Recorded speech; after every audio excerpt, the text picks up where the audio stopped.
Hello जय जगन्नाथ सांग मैंने नमस्कार। सकाळर गाधे पड़ी सकाळर नित्यकर्म आरंभ है। घर टी असजड़ा ही पड़ा सजा सुजुड़ दे क्षीर फ्रिज रे रखीदेली। तापर आरंभ कली रोसई करने को। रोसई रे आगे डालमा गोटे बाड़िया डालमा करी बोलिकी डालमारे डाली पकई दे लुण हलदी तेजपत्र पकेली। पकई सारा पर ताकू घोड़े दे मुझे घर असजड़ा ही पड़ा ताकू आगे जाकि सजाड़ी।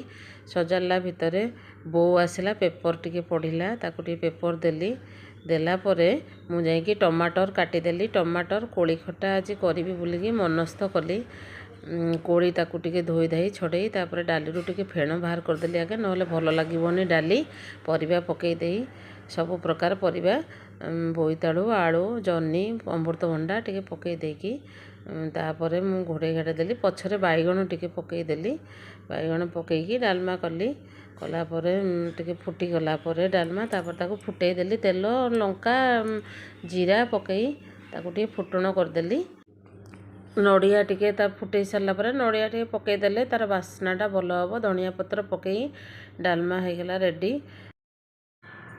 बिलाती खटार हलदी लुण पकई दे ताको गोड़े लंका गुंड टिके भी देइछि ताको गोड़े कोड़ी पकई चीनी पकईदेली। चीनी पकईला परे ताको टे गोड़े दे नड़िया पकईदेले टे भल लागिवो। तापर भात बसईकी चाउल पकईदेली।